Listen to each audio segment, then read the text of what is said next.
J'ai l'honneur et le grand plaisir d'ouvrir pour la seconde fois la cérémonie de ce soir aux diplômés du Fonds Prince Albert.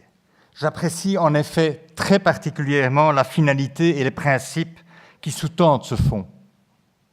Mettre en relation des jeunes talents belges et nos entreprises actives à l'international, et ce autour d'un projet magnifique d'entrepreneuriat à réaliser et à terminer au sein de nos firmes à l'étranger.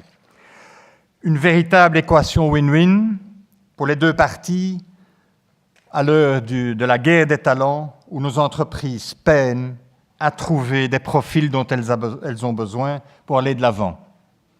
Et ce fonds de surcroît, et j'en suis convaincu, contribue à l'image et au dynamisme de notre pays et de nos entreprises à l'étranger. Mes chers diplômés, je tiens à vous féliciter. Vous avez franchi avec succès plusieurs étapes qui vous ont amené ici ce soir. Vous avez eu de la chance et vous avez réalisé pleinement sur le plan humain et professionnel la réalisation de ce projet que vous avez pu choisir. Et les défis n'ont probablement pas manqué. En effet, l'innovation et la vitesse d'adaptation aux attentes du marché font que, plus que jamais, la différence dans une économie globalisée. Par ailleurs, les révolutions technologiques sur le plan digital et sur l'efficacité énergétique challengent en profondeur nos modèles économiques et présentent à la fois des défis, mais énormément d'opportunités pour nos entreprises de toute taille, petites et grandes. Nul doute que ces challenges ont fait partie du cadre dans lequel vous avez opéré à l'étranger. Et je voudrais également féliciter et remercier nos entreprises désireuses d'accueillir ces candidats. La promotion du commerce et de l'entrepreneuriat international est un de mes thèmes clés de mon mandat comme président de la FEB. Je tiens donc à féliciter et encore remercier pour les activités en Belgique et à l'étranger toutes ces entreprises. Grâce à vous, le savoir-faire et surtout l'excellence belge rayonnent aux quatre coins du monde. Et ceci n'est pas le fruit du hasard, mais c'est bien une stratégie. C'est une stratégie réfléchie quant au type de produits, quant au type de services développés, quant au marché développé, où se profiler, et aussi aux compétences à attirer dans nos entreprises pour que tout cela soit possible. De ondernemingen mogen natuurlijk ook van de overheid verwachten dat zo'n ondernemingscontext waarbinnen de bedrijven zich ontwikkelen continu verbetert.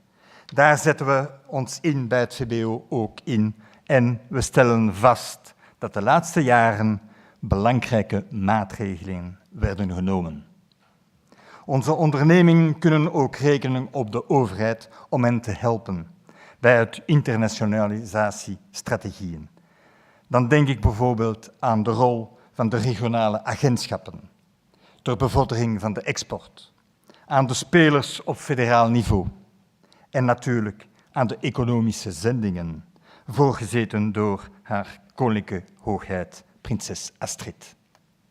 Ik nam er meermaals aan deel, zeker een stuk of 15, en weet dus maar al te goed hoe sterk onze ondernemingen die prinselijke missies en het economisch luik van de koninklijke staatsbezoeken op prijs stellen. Ze creëren een echt Belgisch momentum in de bezochte landen met heel wat politiek en economische contacten tot gevolg. Laat ons hopen dat die inspanningen, dat onze ondernemingen op die manier op de kaart zetten in de internationale handel en de groeimarkten niet worden gedwarsboomd, direct of indirect, door de internationale handelsspanningen.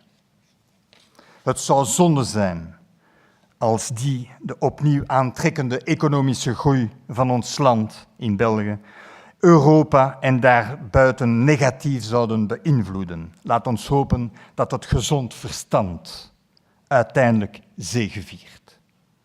En dat dit hele verhaal op termijn leidt tot een sterkere multilateraal handelssysteem en niet tot een verzwakking ervan met de landen die zich met een egelstelling terugplooien.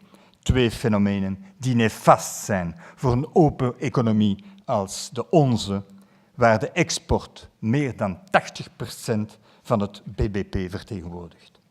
Maar we zijn hier vanavond samengekomen om te vieren en om de laureaten in de bloemetjes te zetten.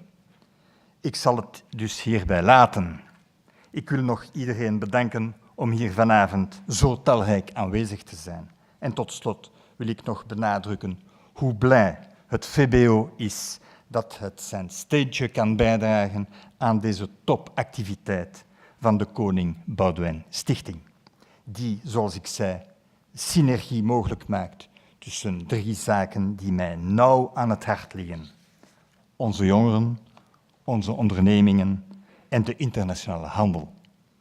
Ik twijfel er niet aan dat de laureaten van vanavond samen met de andere PAF-alumni ons land uitstekend zullen blijven vertegenwoordigen over de hele wereld. Bedankt voor uw aandacht en nog een heel fijne avond.